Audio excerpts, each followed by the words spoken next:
Hare Krishna Prabhu, we cannot hear anything.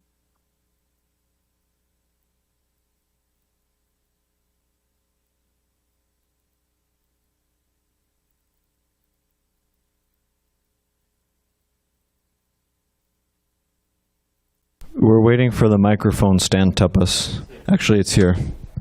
Well, okay.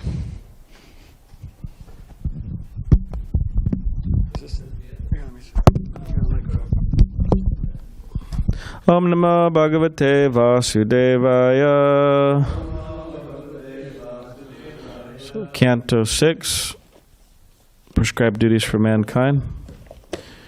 Chapter 19, the Pungsa Vana Ritualistic Ceremony. Text 5.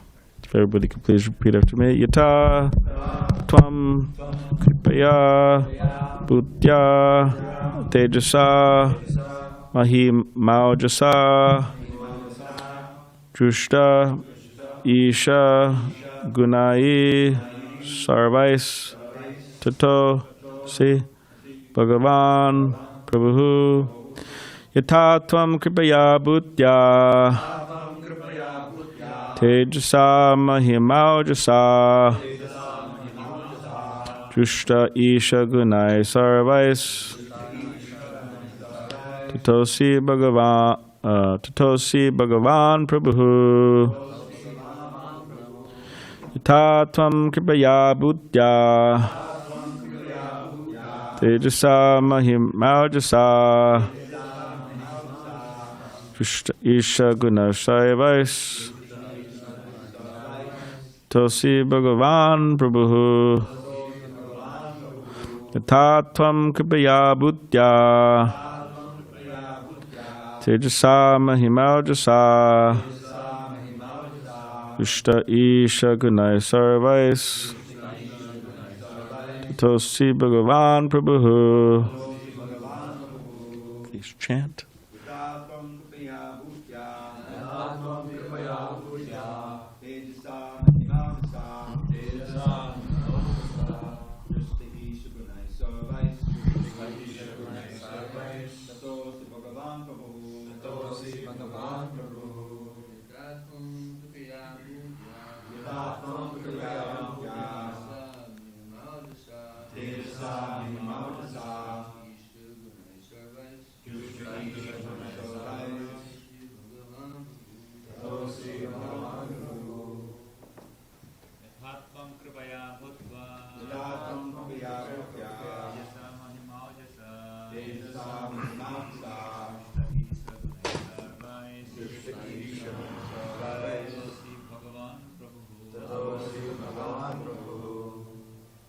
Tvam Kripaya Bhutya Tejasa Mahimojasa Drushta Isha Gunai Sarvais Tatosi Bhagavan Prabhu. Yata as. Please repeat, everyone. Tvam, you. Kripaya, with mercy. Bhutya, with opulences. Tejasa, with prowess. Mahima Ojasa, with glory and strength. Drushtaha, endowed. Yisha, O my Lord. Gunai, with transcendental qualities. Sarvai, all. Tataha, therefore. Asi, you are. Bhagavan, the Supreme Personality of Godhead. Prabhu, the Master. Translation, commentary by His Divine Grace, A.C. Bhaktivedanta Swami Prabhupada. O my Lord, because you are endowed with causeless mercy, all opulences, all prowess, and all glories, strength, and transcendental qualities, you are the Supreme Personality of Godhead, the Master of everyone. Purport. In this verse, the words Tatosi Bhagavan Prabhu mean, therefore you are the Supreme Personality of Godhead, the Master of everyone. The Supreme Personality of Godhead is endowed with all six opulences in full, and moreover, He is extremely kind to His devotee. Although He is full in Himself, He nonetheless wants all the living entities to surrender unto Him so that they may engage in His service. Thus He becomes satisfied. Although he is full in himself, he nonetheless becomes pleased when his devotee offers him patram pushpam palam tvayam, a leaf, flower, fruit, or water, in devotion. Sometimes the Lord, as the child of Mother Yashoda, requests his devotee for some food, as if he were very hungry. Sometimes he tells his devotee in a dream that his temple and his garden are now very old and that he cannot enjoy them very nicely. Thus he requests the devotee to repair them. Sometimes he is buried in the earth and as if unable to come out himself. He requests his devotee to rescue him. Sometimes he requests his devotee to preach his glories all over the world, although he alone is quite competent to perform this task. Even though the Supreme Personality of Godhead is endowed with all possessions and self-sufficient, he depends on his devotees. Therefore, the relationship of the Lord with his devotees is extremely confidential. Only the devotee can perceive how the Lord, although full in himself, depends on his devotee for some particular work. This is explained in Bhagavad Gita, chapter 11, text 33, where the Lord tells Arjuna, Nimitta matram bhavasavyasachin. O Arjuna, merely be an instrument in the fight. Lord Krishna had the competence to win the battle of Kurukṣetra, but nonetheless he induced his devotee Arjuna to fight and become the cause of victory. Śrī Caitanya Mahāprabhu is quite competent enough to spread his name and mission all over the world, but he still depended upon his devotee to do this work. Considering all these points, the most important aspect of the Supreme Lord's self-sufficiency is that he depends on his devotees. This is called his causeless mercy. The devotee who has perceived this causeless mercy of the Supreme Personality of Godhead by realization can understand the master and servant. Om Jnana-timirandasya Gyananjana Shalakaya Chakshulanmaditam Mena Tasmai Śrī Gurave Namaha Mukam Karidavachalam Pangam Langayate Gadim Yakripatamaham Bande Śrī Gurunditanam Vacha Kapadiribhishcha Kripa Sindhu Bevacha Patitanam Pavanebhyo Vaishnavebhyo Namo Namaha Jaya Śrī Krishna Chaitanya Prabhu Nityananda Śrī Advaita Gadadhar Shivasadi Gaura Bhaktivinoda Hare Krishna Krishna Krishna Hare Hare Hare Rama Rama Rama Hare Hare.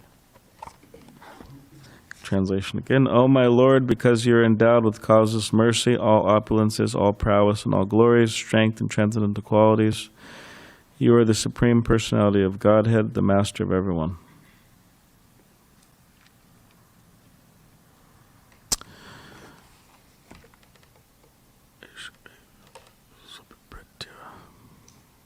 What's that verse in the Chaitanya Charitamrita? Britya? Eka Ishvara Krishna Aryasabi Britya. That everyone is the servants, right? And Krishna is the only master. And he makes them dance, right? Something about dancing accordingly.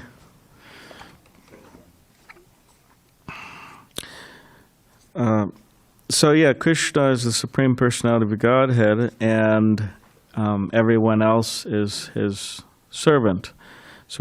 And of course, in material existence, people don't realize that, and they don't act on that, but rather they act on another conception that they are a material body and not a soul, and that, yeah, they're definitely not a servant of Krishna. They're a servant of so many other things, like what are they servants of? Their country. What else? Senses. What is it? Dog. Yes. Family. Friends. So it goes on. Now, of course, like last night, we were discussing that, we were having some discussion last night, and we were discussing how a devotee may have those things. They may have a house, they may have a spouse. What else rhymes? House, spouse. What about a car? What rhymes with the car? House, spouse. Is there any? Maybe there's something that rhymes with a car. Anyways, a name for a car that rhymes with house and spouse. Anyways, house, spouse, car. They even may have a dog. Anyways, but the difference is that they are seeing themselves as devotees of Krishna, and that's their focus in their life: God realization, self-realization. Whereas somebody else may have all those things, but they see themselves. The God realization is definitely not the goal. So that's the difference. One of the differences. And Krishna is the Supreme Personality of Godhead, and he's endowed with 6 opulences. These particular opulences are, he has in full beauty, wealth, what else? Knowledge, fame, renunciation, and strength. Okay, so you have those 6. So, whereas the persons within this world, or the living entities within the world, they may have these to a degree, not fully. And whereas Krishna has them and they're eternal, the living entities have them and they're temporary. Like beauty, for example. It's temporary. You know, the material. Like I was saying yesterday, describing how the principle of, we're not male, the soul's not male or female. We are not male, we are not female, we're not anything in between the other 999 options that you could choose, nowadays. We're not, I'm not American. I was saying yesterday, I'm not a 34-year-old American. I'm not a 35-year-old American. And then I said, I'm a 34-year-old American. I'm just joking. It was a joke because I'm not a 35-year-old American. It's the soul. We're the soul. The soul's not 34 or 35.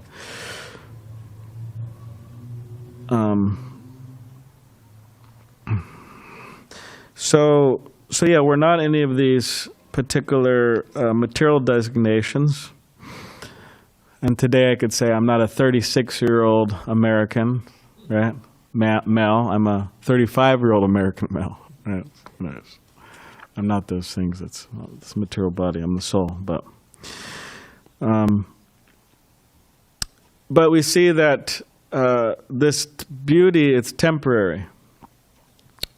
But with Krishna's beauty, it's not temporary. It's eternal. Just like Prabhupada would say, you never see Krishna as an old man, right? With gray hair and, sometimes how he's depicted, actually. Or they depict God as an old man, right? Nobody wants to be an old man or an old woman. Nobody wants that. So, where Prabhupada would say, you never see Krishna in a factory, working in a factory. Or you never see Krishna smoking a cigarette, right? Because he's too stressed out, right? But you see Krishna's Navayovanamcha, he's eternally youthful. So this could be depressing for people in this world. They may have the opulence of beauty, or they may, whatever. But it's depressing for them because they see that as all in all, but it's temporary. And people take their lives on this basis. They were once young and beautiful, and then some years pass, and their body ages. Oh, I'm not okay. Let me take my life. Very sad, actually. And so many people are suffering because of this bodily concept of life. They may not take their life, but they're suffering a lot. That's therefore the beauty of transcendental book distribution, the beauty of preaching, the beauty of spreading the glories of Krishna, because people get free from this ignorance. Just like there was one girl years ago somehow or other, I don't know how I found out about this. I don't know. Somebody told me, or I don't know. But I looked into. There's a girl, and she won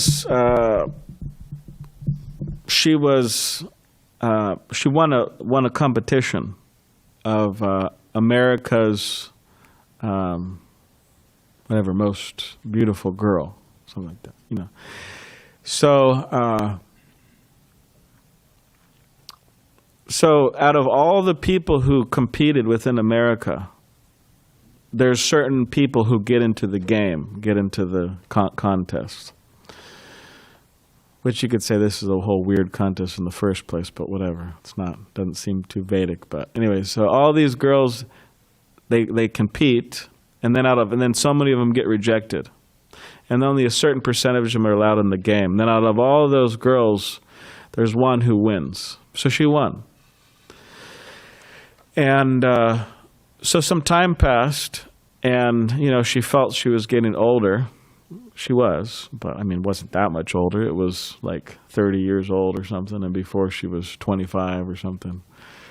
And she felt that a lot of the press stopped paying attention to her. You know why? Because there's other people now. You know, she's got old news. You know, she's getting older, 30, old news. So there's other ones they're paying attention to. And so she was becoming unhappy about this and this and that, and she just said, "All right, well, let me just take my life." She was living in New York City, and then she just, you know, a lot of high buildings in New York City, so she just jumped and ended her life that way. But you could see the ignorance. She's thinking herself a material body. She's thinking herself, oh, I was once beautiful and recognized. Now I'm old and unrecognized. Okay, let me take my life. But that's ignorance. And that's just a sample. There's so many people like that in the world, men, women, who suffer because of this. So yes, Krishna has it in full, and it's eternal, one of his opulences. So therefore we should spread the glories of Krishna. We should first of all ourselves try to understand the glories of Krishna. And the more we try to understand, actually, the more we'll be interested in spreading the glories of Krishna. But we should try to spread the glories of Krishna, and in this way remove people's ignorance, remove their suffering. It's important to do that. So beauty, wealth, renunciation, strength, fame, knowledge. So he has all these in full. But the thing, and moreover, you could say he is extremely kind to his devotee. So although he's full in himself, he wants to give the devotee credit. So, and he becomes satisfied, pleased, if a devotee offers him even a small thing. Patram pushpam palam toyam yome bhakti prayachati. So Krishna is saying in this verse, don't be a lazy fellow. Or what's the option? What's the term? Yeah, fellow for men. What's a term for women that's similar to fellow? Gal. Don't be lazy. Gal. He's saying don't be lazy in the sense that it's a leaf. He's asking for a leaf. He's asking for a flower. He's asking for a little fruit, even a little water. So Srila Prabhupada makes the point in the purport, there's no excuse. The most poverty-stricken person could offer such things. They say, I'm poverty-stricken. Okay, go pick a leaf and offer to Krishna. Go pick a fruit from somewhere and offer to Krishna. A flower. Even if you're poor, you could go find a flower somewhere and offer it. And he's saying, I'll be pleased. So in other words, there's no excuse, just like devotees bring up the point when they go to India. Sometimes people have these big homes, right? Big mansions, which costs a lot of money, these big mansions. And then he was making the point that out of this huge mansion, like big rooms and so many, way too many rooms, people, half of them aren't even people living in them. and expensive, right? And then there's just a little closet, and that's where they put Krishna, right? Little closet out of this huge mansion. And then they're eating all types of nice things, and they just feed Krishna little sugar candy, little pieces of. So it's a wrong conception. No, Krishna should also have a big room, and and they should be feeding Krishna nice things, not them just eating nice things. So now, of course, I don't think anybody here is doing that, but the principle's there that we should give as much as we can on a regular basis, daily. Therefore, offering food is extremely important, as Krishna is saying in this particular verse, Patam Pushpam Palam Toyam Yome Bhakti Prachati, that this is the way of God realization. Ata Śrī Krishna Namadi Nabhaved Gram Indriyai Sevan Mukhe Jivadal Swayameva Spratida. So some of the younger devotees, you could say what that means. Ata Śrī Krishna Namadi Nabhaved Gram Indriyai. You know that one, right? So what does it mean? You want to give him the microphone? Because Tapas can't hear anything you're saying right now. Literally nothing.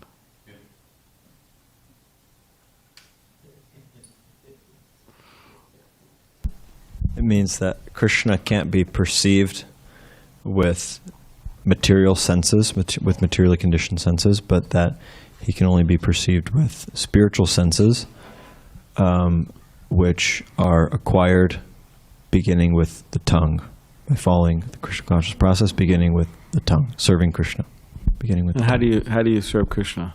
By like chanting his name, okay, and taking his prasadam. Yes, chanting and taking prasadam, then Krishna reveals himself. So, therefore, we have to chant and take prasadam. Right? And then Krishna reveals himself. So we have to, you could say, take the trouble, if you want to call it that, trouble. Someone might say it's very troublesome to chant. I only have 24 hours in the day. How am I going to sacrifice 2 hours? Well, we have to take the trouble, if you want to call it that, to do that. And then God realization will come. Someone would say, I don't have time to offer my food. Right? Or I don't have time to get into all that. I'm a busy person. Or for temple devotees, I don't like the prasadam. Right? I want to go eat something else. But we have to take the trouble. And if people really don't like the prasadam here, then I don't know what to do. What do we do about that? Any suggestions? Temple devotees don't like the prasadam. They want to eat. They want to eat otherwise. What do we do about that? Get a cookbook and follow the recipe. Okay.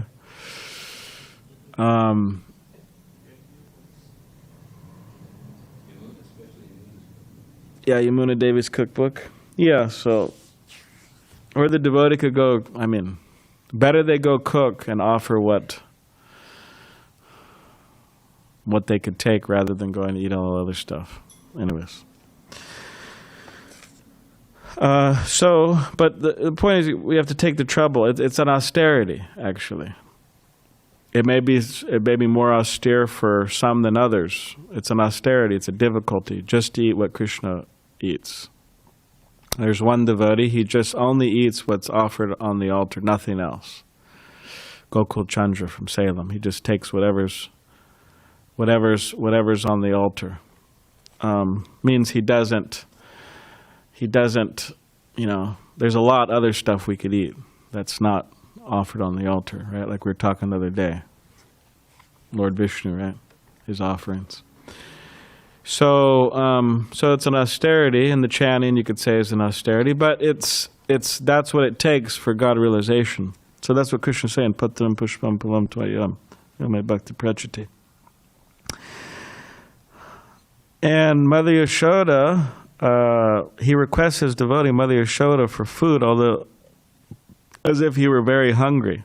So we have this whole Damodar pastime that we'll be celebrating soon in the month of Kartik.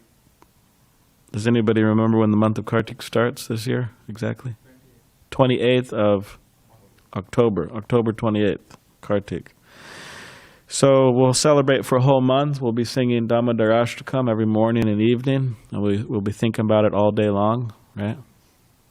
Damodar Leela, can't stop thinking about Damodar Leela all day long. At night, we'll be dreaming about it too. And offering lamps to Damodar. We could take some special vows, whatever that may be. I won't have any sweets, or I'll chant an extra 10 rounds, or I won't criticize anyone, even in my mind, right? I won't talk any gossip about anyone. Anyways, there's many things, vows we could take. So yeah, it's a wonderful pastime in which Krishna demonstrates to the world, again, the process of God realization, that it takes two things, not just one. One is God's mercy, or Krishna's mercy, and then two is the endeavor of the devotee. Mother Yashoda was trying very hard to tie Krishna after he got upset because she put him down and tended to the milk, which was special milk for him. And then he started making a mess with all the different products and feed him to the monkeys and so on. So Mother Yashoda was trying to teach him a lesson, and she was trying to tie him up.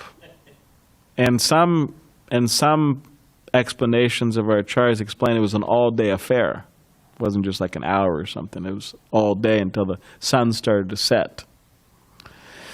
So, and then eventually, due to her hard work and really trying, then Krishna said, okay, you could tie me up. And then he allowed himself to become tied up. So, hard work of the devotee and Krishna's mercy. So if we do not feel that we're making progress, then we should analyze, because Krishna's mercy is there, it's available. He's willing to give it, like he wants to give it. So we could analyze, okay, I need to try harder. I need to put more energy into my devotional service. And then he will give that mercy. So he's demonstrated that to the world, the process. These two principles are important. Sometimes he tells his devotee in a dream that his temple and his garden are now very old and that he cannot enjoy them very nicely. Thus he requests the devotee to repair them. Does anyone remember what this is referring to? In a dream, he tells his devotee that his temple and his garden are now very old and then he cannot enjoy them very nicely, so he requests him to repair them. Anyone remember this one? No? Okay, I don't either. Maybe we could look into that.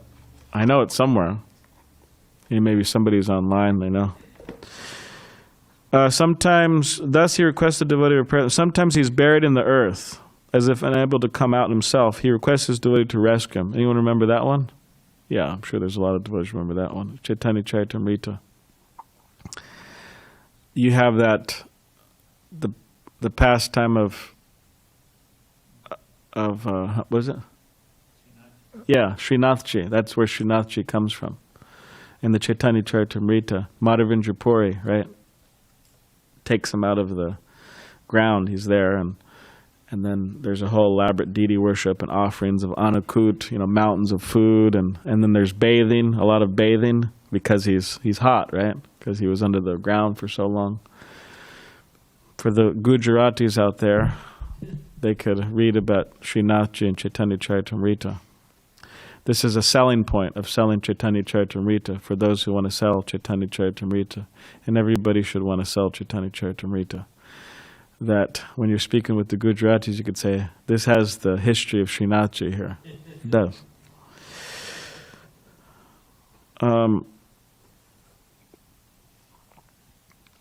Sometimes he requests his devotee to preach his glories all over the world, although he alone is quite competent to perform this task.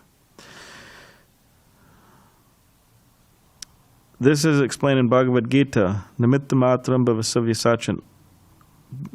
O Arjuna, merely be an instrument in the fight. Lord Krishna had the competence to win the battle, but nonetheless he induces devotee Arjuna to fight, to become the cause of victory. So as Srila Prabhupada one time said, he said that Krishna didn't tell Arjuna, oh, you just sit on the chariot and smoke ganja, and I'll fight. Right? He didn't say that. But he said, you fight, and I'll give you the strength. I will empower you to fight. But you do it. Not me. You do it. Krishna is telling Arjuna that. And Arjuna did it, and he got the benefit. He got the credit. So similarly, the Hare Krishna movement, people may wonder, will the Hare Krishna movement spread? People may wonder, right? Yes. The answer is yes. But it's just a question of who the credit will go to, or what persons the credit will go to. Just like, will there be a temple president of ISKCON San Diego? I don't know, maybe. that we may not be so sure of, right? People think I'm the president. Some people mistakenly think I'm the president. And then some people think Bhajanarayan Swami is the president. But technically, we don't have a president. So I don't know if that's the greatest example, because I would say that somebody's going to take the credit of being the president. Maybe, maybe not. But in relation to spreading Krishna consciousness, somebody is going to get the credit. And it's going to happen. So we should want that credit, that spiritual credit within our spiritual bank account. We should want somebody's going to get the credit of worshiping the deities. We should want that. Somebody's going to get the credit of taking the trash out. Or painting. Thank you very much, Prabhupada Das. What takes other volunteers years, literally, to do. Please don't mind, but whatever takes volunteers years to do, or they just never do, or they do half done, he's done in a month. And what takes thousands of dollars, literally thousands of dollars, he's done as a service to the temple. He did the front arches out there. He painted the front of the building, on a big ladder up there. He painted the gates with all this kind of toxic paint, and he painted that house over, or that little laundry thing over there. What else? Inside of the Kṛṣṇa lounge, the blue. He's going to paint he has some other things on his schedule. He's only been there for a month. He already did all that. I'm telling you, it takes people like years, or they just never do it. The outside of the what do you call that? That covering. There's some other things in here, ashram, this and that. So he gets the credit. Right? Nobody. Somebody else could have done it, and whatever. I'm not faulting anybody here for not doing it. He has the skill, also, doing it for 35 years, but he gets the credit. Or all the books are sitting in that shed. They're not going to distribute themselves. Last time I checked, they're just going to sit there. But devotees, everybody knows who's getting the credit, mostly for those. So yeah, whether it's books or whether it's painting or whether it's those instruments there, they're just going to sit there and not move unless somebody picks them up and takes them out onto the streets. And on and on and on. So if we could get the credit for all those things, that's our benefit. And we should be interested in that.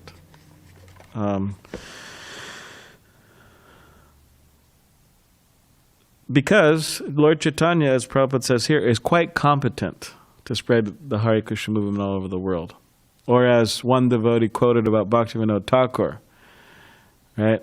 He was speaking to Srila Prabhupada personally, and he said, "Oh, well, why didn't Bhaktivinoda Thakur, something like, why didn't Bhaktivinoda Thakur spread it?" And Prabhupada said, he could have spread it.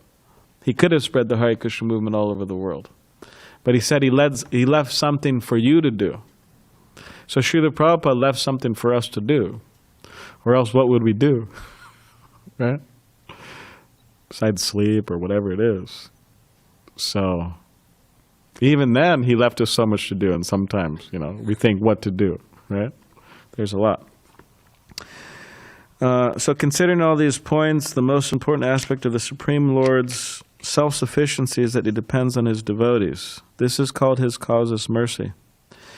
The devotee who has perceived this causeless mercy of the Supreme Personality of Godhead by realization can understand the master and the servant. So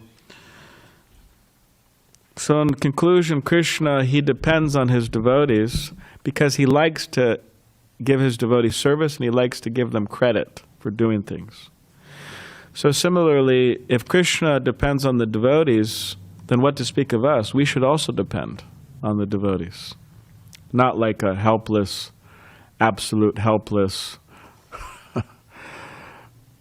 person who, like paralyzed, means spiritually paralyzed person.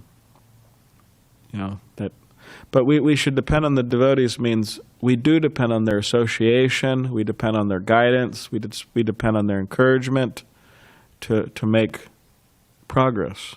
And therefore Srila Prabhupada would always quote this particular verse so many times within his books. Tandera charana bhakti sanavasu janme janme hoy e abhilash. So my only desire is to be in the association of devotees. This is to live in the association of devotees. So does anybody have any question? This is the second. There's like 4 purports in this whole chapter. So this is this is the second purport. 4 kind of lengthy purports out of 28 verses. So yes, Veer Chandra, Prabhu. Hare Krishna, thank you for lecture. What do you mean about devotion association? How do you understand it? Please. Association? Okay.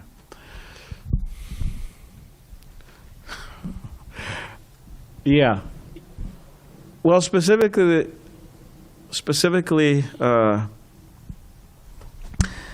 the nectar of instruction, Bhakti Rasamrita Sindhu, it says that we should associate with those who are more advanced than us. We should associate with all devotees, but especially we should associate with those who are more advanced than us. There's a stress given on that. And also it says we should associate with persons who are, you could say, well, it says like persons that are of our kind, or you could say group.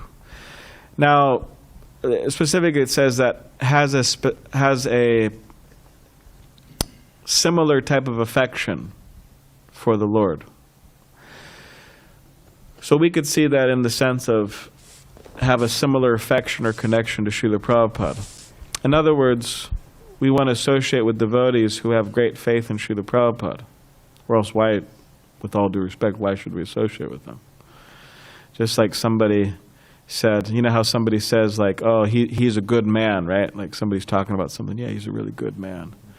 Or if somebody says, it's kind of like a slang American, oh, he's a good man, or they say, he's the man, or you're the man. Mogalila, you're the man. How do you feel about that? Make you feel good? You're the man of Mogalila. So if I was to tell a Mogalila, you're a good man, or if I was talking about someone, you know what, Govardhan, a Mogalila is a very good man, right?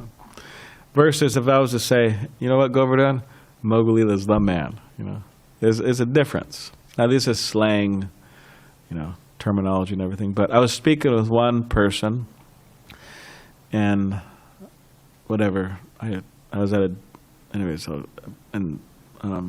here in San Diego, and I just randomly met him, and apparently he had some association with devotees, and what he said to Srila Prabhupada, now using this particular terminology, we'll use it just for whatever this sake, generally we don't use this type of terminology, but he said Prabhupada's a good man.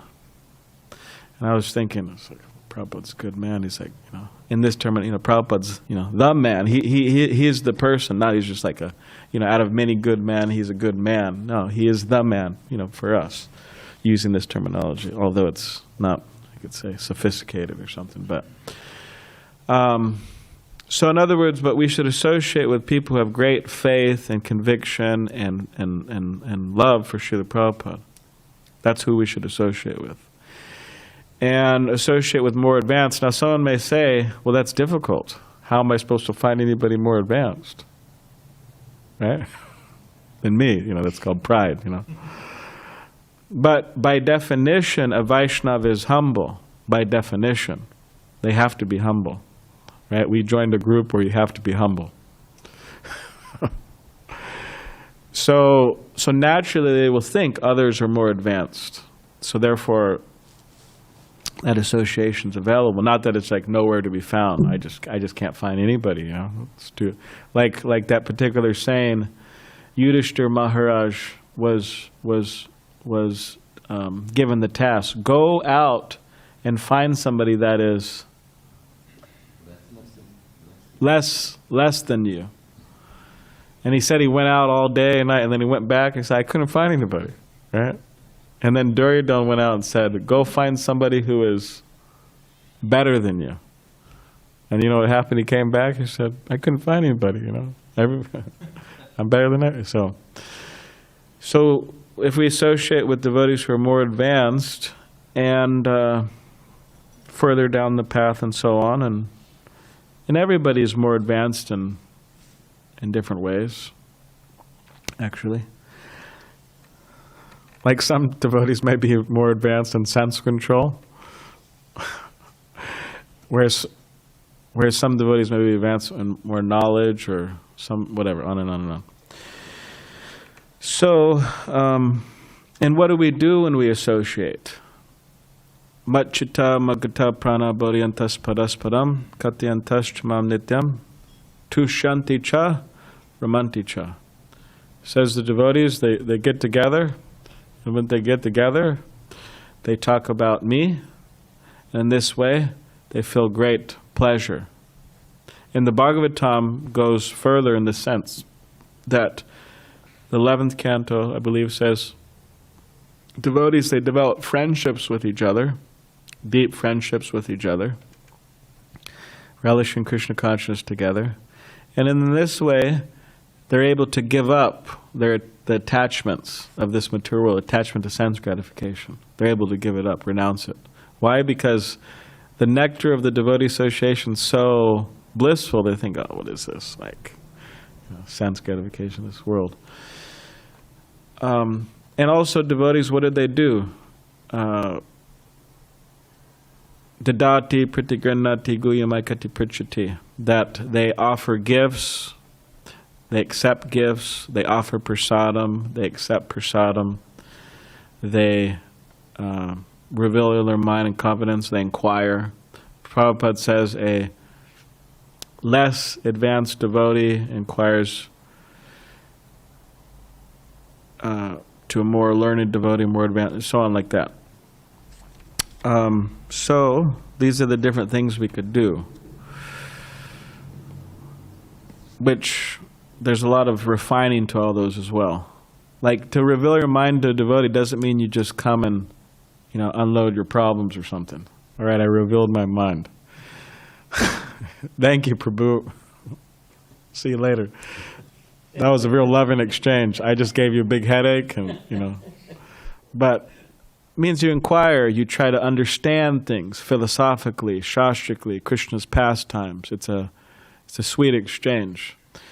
Giving prasadam, you know, we know not what to give. I mean, maybe Bajranayan Swami's watching, but you know, there's certain things, you know, Maharaj doesn't like. You know, he says it publicly, right? You know, like kale, for example, he doesn't like kale, or you know, broccoli or whatever. So it's not that we, yeah, Maharaj, you know, we celebrate your, you know, whatever. We want to give you a nice gift, and here's a, you know, some broccoli sabji for you. You know, we love you, Maharaj, and here's a nice kale salad.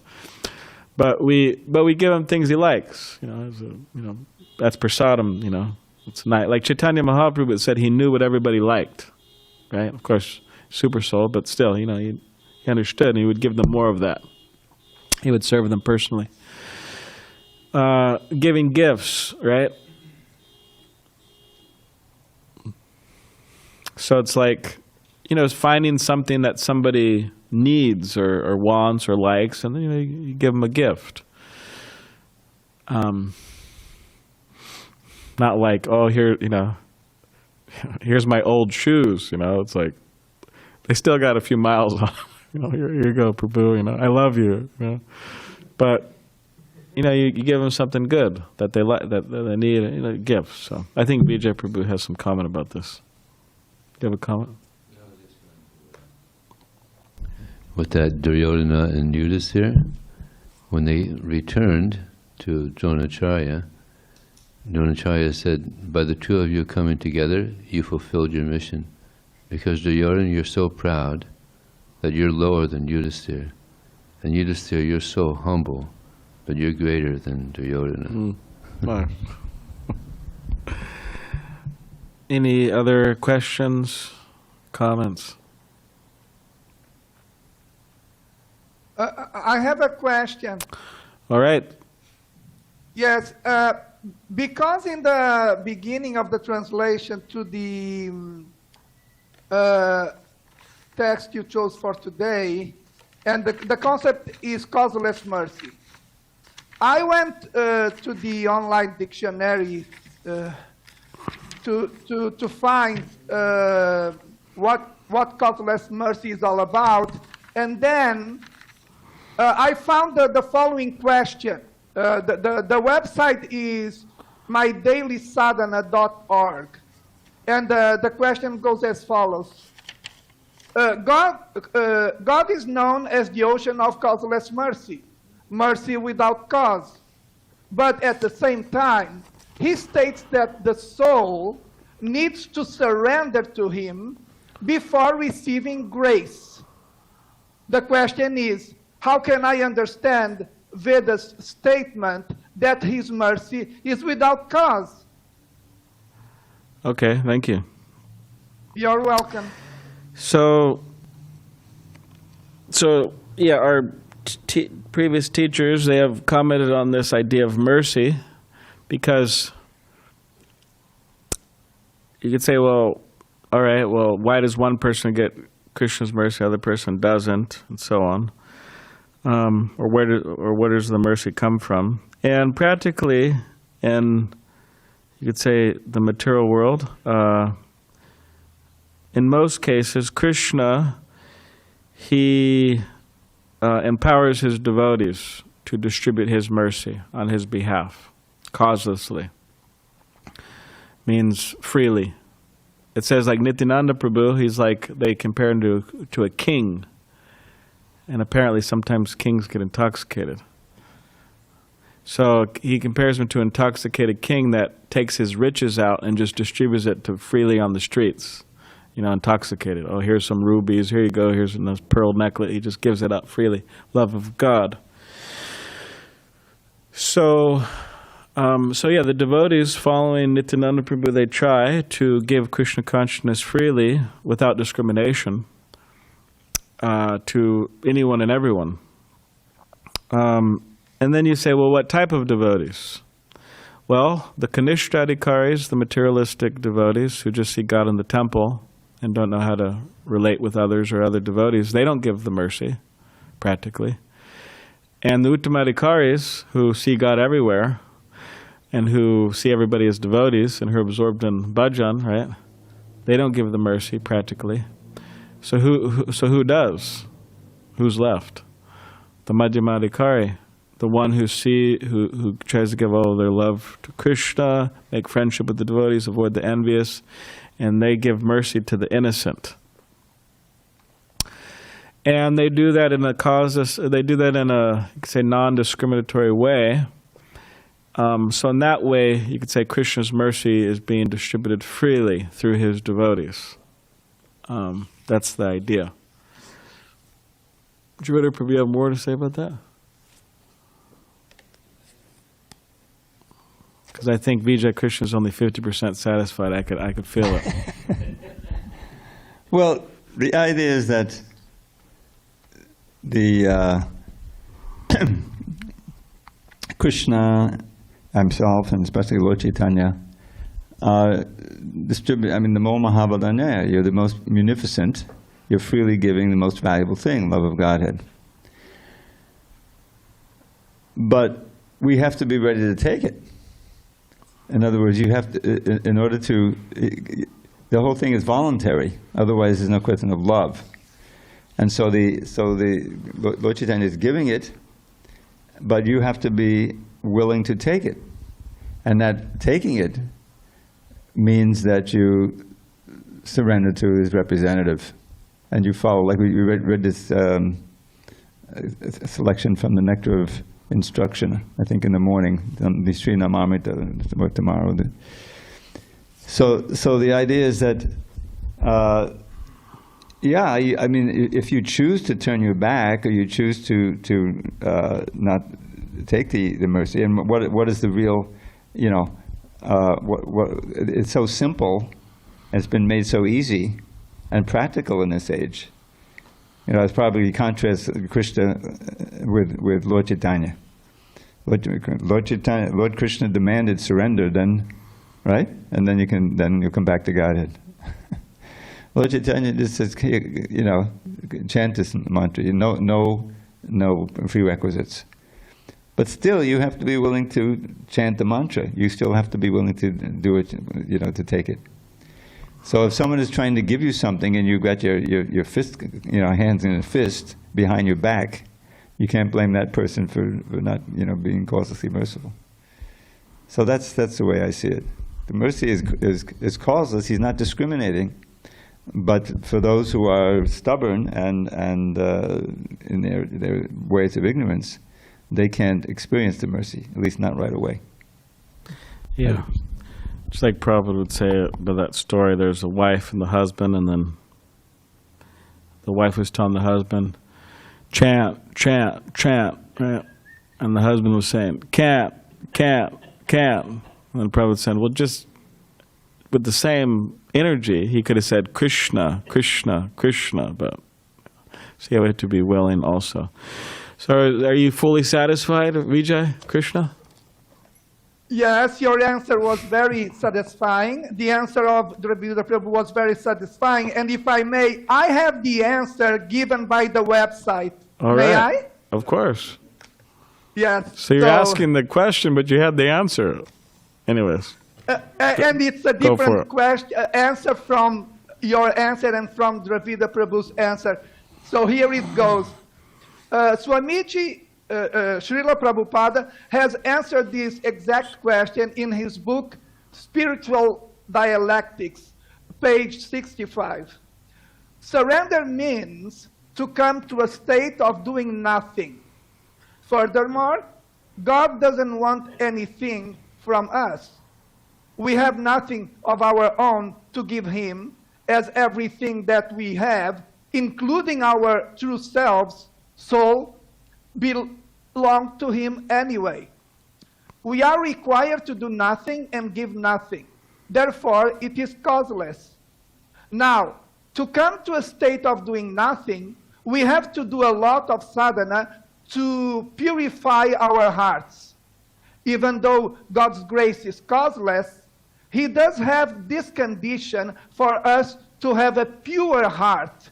Shud antahakarant.